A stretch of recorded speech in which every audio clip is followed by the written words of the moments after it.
Talking about real estate here in the city that I call home, good old Las Vegas, Nevada. So, we're going to be talking about the Vegas market, okay? Here in the Vegas Valley in southern Nevada.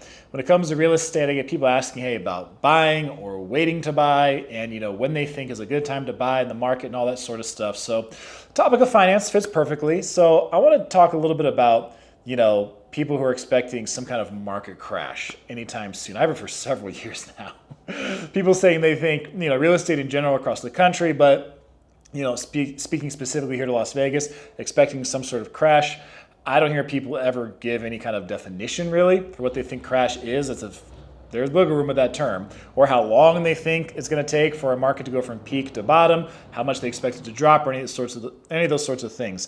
So, because a lot of people have 2008 on their mind, and that part of that was due to the fact that you had a lot of people getting loans who should not have been, and because of that disaster. Standards for getting loans have changed. Okay, so that way it can, nationwide we can prevent just the mass foreclosures that we saw during that time. So I think a lot of people are expecting like 2008 to repeat itself, or they're expecting some sort of mass market crash, that sort of things. That's what they keep hearing about in media. So whether it's traditional media or social media, but I think something like that is unlikely to happen. There's several factors for what I think is going to be impacting the future of Las Vegas when it comes to real estate. Just talking the near future, the next few years, because it's always anyone's best guess, and anyone can only see or take an estimate on so far out into the future. But there's several things here in the Vegas market that are big factors in why home prices are the way they are, and one reason why over the years we've actually seen it going into early 2025 a record price for homes in Las Vegas at $482,000, so creeping towards $500,000. And one of the things that happens is obviously we had low inventory before COVID here in the Vegas Valley, and that has been fairly consistent since then. The amount of people who move here from out of state, right? Los Angeles is only about 4 hours away. That's the second biggest city in the United States. The city of LA is about 4 million people. The county is about 10 million people. So we have people constantly feeding in from the Los Angeles area, from California in general, from other states, even from around the world every single month here in the Vegas area. So we have that flow of people coming in combined with lower inventory, and a lot of those people who come from other states oftentimes come with a higher income and more money than the locals who currently live here have. So that's part of what it faces, or one of the challenges that lots of locals face when they're looking to buy, is you have people coming from out of state who've got more money, some of them cash buyers. They can just come and buy a home, or sometimes more than one home, with cash after selling their place in California or somewhere else, and a lot of locals are getting priced out. So what does that mean to the local market here? Well, if you have that money coming in and the inventory is low, but the supply is enough that people are coming in and still buying at these higher prices, well, how are we going to have any kind of significant crash anytime soon if that continues to be the case?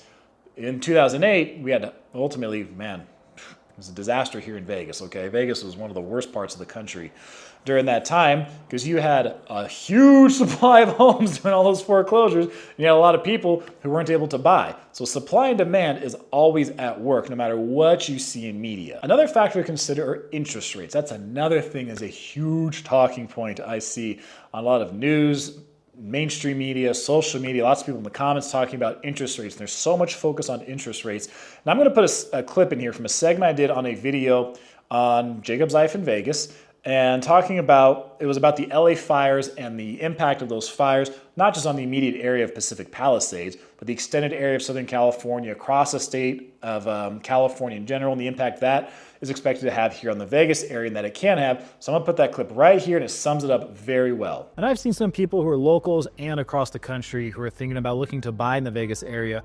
And I know some are saying, hey, they're waiting for interest rates to drop, and you can certainly do that. But one thing I think that seems to happen is, interest rates are not the end-all, be-all of home prices. People seem to often overlook the supply and demand factors, the basics of economics. And, I'll give you guys an example here. So back in September 2022, interest rates were 5.66%, and we had just over 11,000 homes on the market. Well, you flash forward to January 2025, and interest rates were 6.91%. So the interest rate was higher, but we only had just over 7,000 homes on the market. So the interest rate was higher, but our inventory was down because people are still buying even with the interest rate going up. And to start the year off, we just set a record here in Las Vegas for median home price in January. So if the interest rate does go down, which at some point it very well may, we don't have that many houses available in inventory compared to what we had in years past. For years, we've had low inventory here. So if interest rates go down, which a lot of people are waiting for, yeah, the money to borrow is going to be cheaper for you, but it's also going to be cheaper for everyone else to borrow. And when more people are borrowing and more people are going for a limited number of homes, supply and demand always kicks in, and the price is going to go up. The question, should you wait or should you buy? Well, ultimately it's going to depend on your financial situation because, depending on who the person watching this video is going to reach however many people. Each person's going to have their own situation that has to be catered to. Now, if you are going to move here to Las Vegas and you think you're in a position to buy, I am a licensed real estate agent and a mortgage loan officer. So I'll have a link down below if you guys want some help with that process. Me and the team I work with are happy to help you through that. I've done it numerous times, and it's just one of the things I like to do here on this channel because I love talking about Vegas. I've been doing it for over a decade. So if you guys want that help, the link will be down below. But you have to ultimately decide for you. If you're not in that position, then it may be best to wait.